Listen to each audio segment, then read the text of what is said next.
आप लोगों से हाथ जोड़कर नमन कि आप लोग लेकर बैठ जाओ कॉपी और कलम, और हो जाती है अपनी वाली से बात करते करते शाम। आज के इस वीडियो में हम पढ़ने वाले हैं टी फ्रॉम आसाम। तो क्या पढ़ने वाले हैं? टी फ्रॉम आसाम, जो कि ग्लिम्पसेस ऑफ इंडिया का थर्ड पार्ट है। इसका पहला दूसरा पार्ट मैंने बना दिया है, तो इसका लिंक डिस्क्रिप्शन में है, तो अगर आपको देखना हो तो वो भी देख सकते हो। लेकिन इस वीडियो में हम पढ़ने वाले हैं टी फ्रॉम आसाम की पूरी होल समरी, वो भी हिंदी में। तो चलिए सीखते हैं क्या है इसकी समरी। तो चलिए शुरू करते हैं। तो जैसा कि जानते हो, नाम है हमारा डियर गुरु। तो चलिए करते हैं वीडियो शुरू। तो आइए चलिए जानते हैं इस चैप्टर की समरी। लेकिन सबसे पहले जान लीजिए इस चैप्टर के लेखक कौन है। तो इस चैप्टर के लेखक है भैया अरूप कुमार दत्ता। कौन है? अरूप कुमार दत्ता इस चैप्टर के लेखक हैं, टी फ्रॉम आसाम के। अब देखिए, अब इसमें भैया दो लड़के रहते हैं, एक का नाम रहता है प्रांजल, एक का नाम रहता है राजवीर। अब ये जो प्रांजल और राजवीर हैं, ये दोनों क्या करते हैं, दिल्ली के एक स्कूल में पढ़ते रहते हैं। दोनों मिले सहपाठी रहते हैं, क्लासमेट रहते हैं, यानी कि दोनों मिले एक एक क्लास में पढ़ते रहते हैं। अब ये दोनों दोस्त रहते हैं। अब इसमें जो प्रांजल रहता है वो भैया आसाम में पैदा हुआ है, वहीं पर पला बड़ा है। और इसके जो पापा हैं वो आसाम में एक तो टी गार्डन के मैनेजर हैं, जिनका नाम है बरुआ। क्या नाम है? बरुआ। किसके पिता का नाम है? प्रांजल के। ठीक है, प्रांजल ही आसाम में पैदा हुआ, वहीं पर पला बड़ा है। अब ये जो प्रांजलवा है वो राजवीर को इनवाइट करता है, भैया आओ मेरे घर आसाम में, वहाँ पर टाल घूम के जाओ। ठीक है, तो ये देखिए, ये हो गई इसकी शॉर्ट समरी। अब आइए इसको लॉन्ग में समझते हैं, किसके? इस समरी को, टी फ्रॉम आसाम के। तो देखिए, ये दोनों निकलते हैं वहाँ से आसाम जाने के लिए। तो भैया ट्रेन पकड़ते हैं दोनों, प्रांजल और राजवीर, आसाम जाने के लिए। तो भैया जैसे ट्रेन पकड़ते हैं, ट्रेन एक सीट ये बैठते हैं। उसके थोड़ी देर बाद भैया एक आदमी आता है, ऐसे चिल्लाता है, चाय चाय गरम चाय चाय, ऐसे चिल्लाते हैं ना। जैसे कि आप रेलवे प्लेटफॉर्म पे जाओ तो वहाँ पर चिल्लाते नहीं, चाय चाय गरम चाय, मूंगफली वाला ऐसे चिल्लाते हैं ना। तो वैसे वो भी चिल्ला रहा था एक आदमी। तो वो प्रांजल और राजवीर से पूछा, भैया चाय चाहिए? तो वो कहे हाँ भैया 2 दे दो। तो वो लोग क्या किए, 2 कप ले लिए।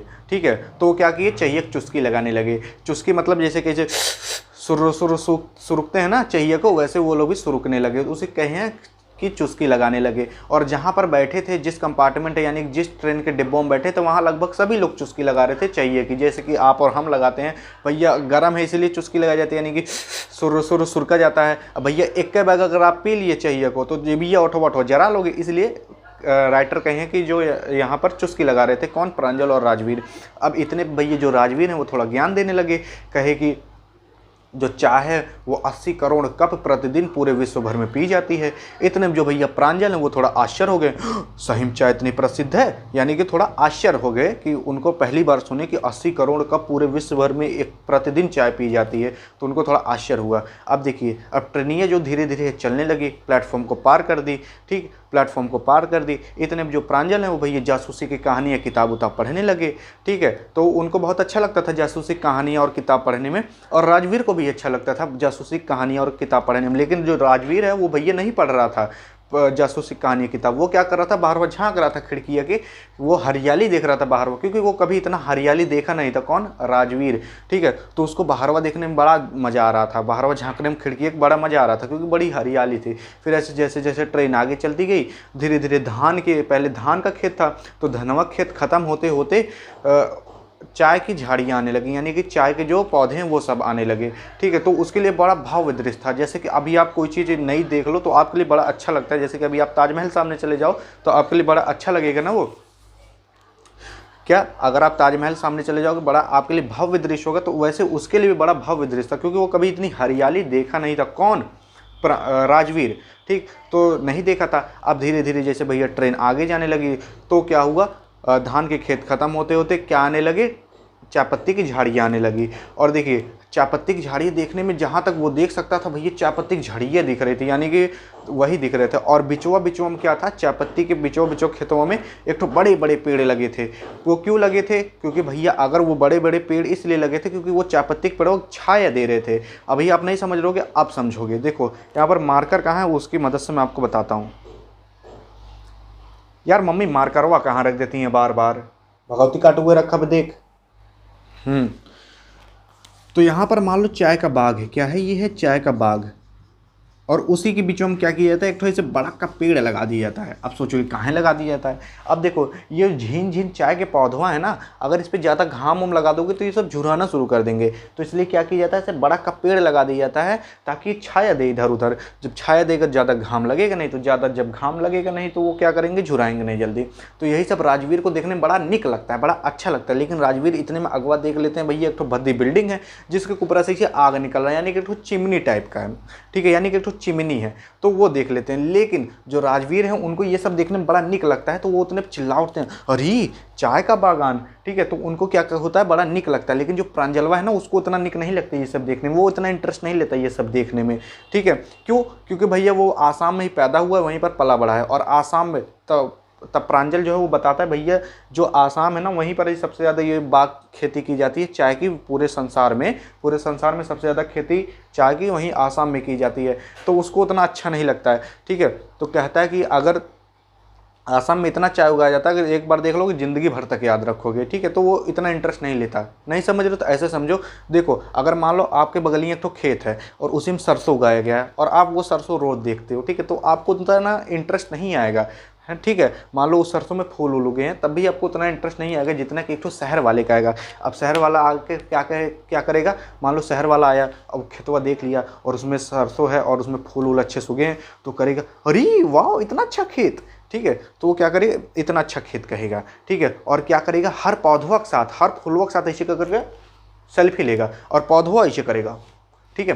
तो क्या करेगा, ऐसे सेल्फी लेगा, किसके साथ, पौधवा के साथ। क्यों? क्योंकि उसको बड़ा निक लगेगा ये सब देखने में। लेकिन वहीं आपका वहीं खेतवा के बगल आपका घर है, तो आप उसको बार बार देखोगे उतना निक नहीं लगेगा। तो वैसे ही यहाँ पर जो राजवीर हैं, राजवीर को ये सब देखने में बड़ा निक लग रहा है, लेकिन प्रांजलवा को नहीं निक लग रहा है।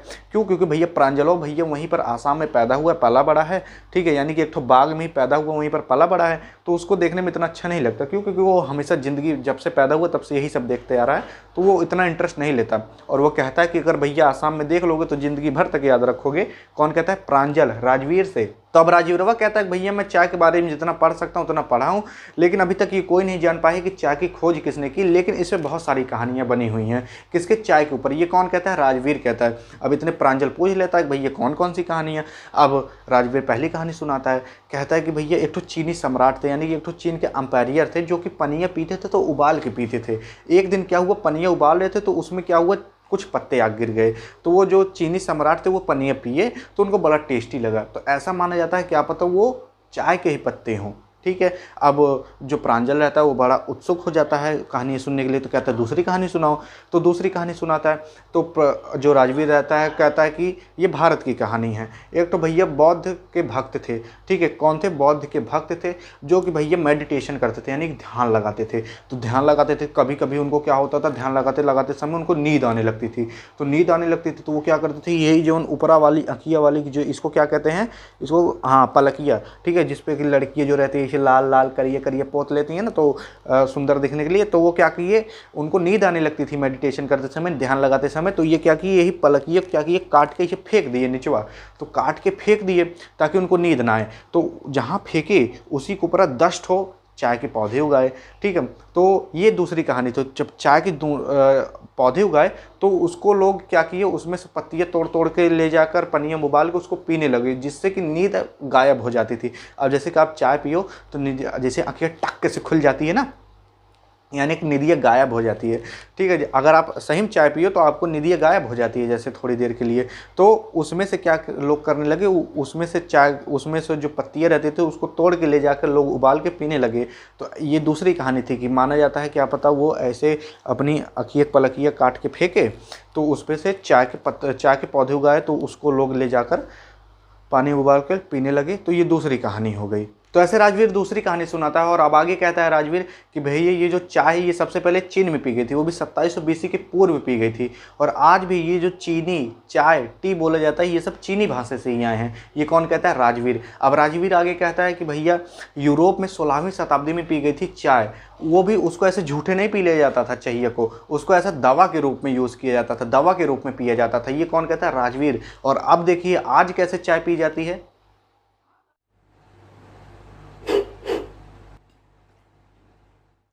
तो जैसा कि आपने देखा कि आज के युग में कैसे चाय पी जाती है, अब देखिए आगे क्या होता है। अब जिस ट्रेन में प्रांजल और राजवीर बैठे रहते हैं वो ट्रेन भैया खड़खड़ाते हुए मरियानी जंक्शन तक पहुंच जाती है। और वहां पर जितने भी लड़के उड़के रहते हैं वो सब अपना अटैची झोला वोला उतारते हैं और प्लेटफॉर्म पर उतरने लगते हैं। वहाँ पर प्रांजल के पिता यानी कि प्रांजल के पेरेंट्स इंतजार करते रहते हैं, प्रांजल के माता पिता। तो प्रांजल अपने माता पिता के पास जाता है, राजवीर भी उन्हीं लोग के पास जाता है। तो प्रांजल के जो पिता है वो भैया देखिए बरी लेकर जाने लगते हैं। आप सोचो कि देखिए बरी क्या है, तो भैया प्रांजल के पिता का जहाँ पर बाग है वहाँ का नाम है देखिए बरी। तो प्रांजल के पिता जो हैं प्रांजल को और राजवीर को देखिए बरी लेकर जाने लगते हैं। अब देखिए 2 घंटे तक ऐसे मेन रोडिया पर चलते रहती है, उनकी करियर कार में जाते हैं तो करियर 2 घंटे तक मेन रोडिया पर चलते रहती है। 2 घंटे के बाद मुड़ती है, ठीक है, मेन रोड से मुड़ती है, ठीक। तो वहाँ पर एक ठो मवेशी का पुल आता है, उसको पार करती है। फिर वो कहाँ पर पहुँच जाती है, देखिए बरी पर पहुँच जाती है। तो वहाँ पर भैया एक ठो पथरीली रोड रहती है, पथरीली रोड पर ऐसे करियर चलती रहती है। तो करियर चलती रहती है और किनरवा भैया क्या होता है कि ऐसे कई एकड़ तक चाय के ही बस बाग रहते हैं, यानी कि चाय की बस खेती की जाती है। मतलब कई एकड़ तक जैसे देखते रहोगे ना तो बस चाहिए पौधे दिखते रहेंगे। तो वहाँ पर क्या होता था, कई एकड़ तक बस ऐसे चाय की ही बाग, चाय की खेती की जाती थी। और वहाँ पर अगर आप देखोगे तो वहाँ पर कई औरत काम करते रहेंगी, खेतों में बगवा में काम करते रहेंगे। क्या, कई औरत वहाँ पर काम करते रहेंगी। कैसे, देखो एक ठो भैया वो ली रहेंगी, क्या ली रहेंगी, एक ठो बांस का टोकरी ली रहेंगी और एक ठो ऐसे प्लास्टिक टाइप का पहने रहेंगी अगवा। और क्या करेंगी, जो फूटे हुए पत्ते हैं यानी कि जो नए पत्ते हैं चाय के, उसको ऐसे तोड़ेंगे, ऐसे डालेंगे, ऐसे तोड़ेंगे, ऐसे डालेंगे। तो वो लोग काम करते रहते हैं। तो ये कौन देखता है, प्रांजल और राजवीर देखते रहते हैं, क्योंकि उनको बहुत अच्छा लगता है। राजवीरों को तो खासकर और अच्छा लगता है। अब देखिए, अब जो प्रांजल के पिता हैं वो क्या करते हैं, गड़ियक स्लो कर देते हैं। क्यों स्लो कर देते हैं, क्योंकि गड़िए चलते रहते हैं, कार में बैठे रहते हैं तो गड़िए स्लो कर देते हैं। अब स्लो क्यों कर देते हैं, क्योंकि भैया अगवा से एक ट्रैक्टर आते रहता है, तो ट्रैक्टर आएगा, अब तेज ले जाए पता लगे भीड़ उड़ जाएंगे, ठीक है, तो धीरे कर देते हैं। तो कारवा हल्का से बगल कर लेते हैं और ट्रैक्टरों को निकलने की जगह दे देते हैं, धीरे कर लेते हैं, ठीक। तो जो ट्रैक्टरवा है वो भैया चाय से ही लदा रहता था। उसकी जो टलिया होती है पीछे वाली ना, वो चाहिए से लदी थी, मतलब चाहिए पत्तवा से लदी हुई थी। तो वो हल्का से बगल कर लेते हैं अपनी करिए और ट्रैक्टरवा यहीं से निकल जाता है। तो अब देखो, जो प्रांजल के पिता रहते हैं ट्रैक्टरवा जाने के मारे अपनी करिए थोड़ी स्लो कर लेते हैं। अब इतने में जो राजवीर रहता है भैया, वो मिस्टर बरुआ से पूछ लेता है। अब सोचो कि मिस्टर बरुआ कौन, तो भैया प्रांजल के पिता का ही नाम क्या है, मिस्टर बरुआ। ये मैंने आपको शुरू में बताया था, प्रांजल के पिता का नाम क्या है, मिस्टर बरुआ। तो जो राजवीर रहता है मिस्टर बरुआ से पूछ लेता है कि ये सेकंड फ्लश है ना। तो थोड़ा मतलब आश्चर्यचकित हो जाते हैं कि इस सर्व कैसे पता ये फ्लश क्या होता है, ये तो दिल्ली में रहता है, आसाम के बारे में कैसे पता। तो कहते हैं कि हाँ ये सेकंड फ्लश है। तो कहते हैं कि तुम मतलब पूरा होमवर्क करके आए हो, यानी कि यहाँ के बारे में पूरा जान उनके आए हो कि क्या होता है फ्लश। आपको भी फ्लश नहीं पता होगा क्या होता है। देखिए, फ्लश स्प्राउटिंग पीरियड को कहा जाता है। जैसे कि मान लीजिए आप धान उगाए हैं, तो अब धनवा को उगाए 10 दिन में थोड़ी ना काट लोगे। जब वो उसमें से स्प्राउटिंग पीरियड आएगा, यानी कि स्प्राउटिंग आएगा, क्या आएगा, स्प्राउटिंग क्या होता है जानते हो। जैसे कि जब उसमें धनवा आ जाएगा, जब वो अच्छे से हो जाएगा तब उसको काटा जाए, तो वही स्प्राउटिंग होता है। तो वैसे यहाँ पर भी जो चाय होता है तो इसका भी स्प्राउटिंग होता है, यानी कि इसमें भी जब नए नए पत्ते आते हैं तो वही होता है स्प्राउटिंग, ठीक है। स्प्राउटिंग यानी कि फ्लश ऐसे 3 बार होता है, ठीक है, साल भर में 3 बार होता है, तो अलग अलग महीने में होता है। तो उसके जो मिस्टर बरुआ रहते हैं कहते हैं किसको, राजवीर को कहते हैं कि भैया तुम पूरा मतलब होमवर्क करके आओ, यानी कि इनके बारे में पूरा जान उनके आए हो कि ये फ्लश क्या होता है। तो वो कहता है हाँ जान के आया हूँ और यहाँ पर रहूँगा तो और जान जाऊँगा। तो ये है पूरी स्टोरी। तो आई होप आपको ये स्टोरी समझ में आई होगी। तो यहाँ पर होती है वीडियो एंड। अगर आपको वीडियो पसंद आई हो तो अपने दोस्तों के पास करिएगा सेंड। तो जय हिंद और जय भारत।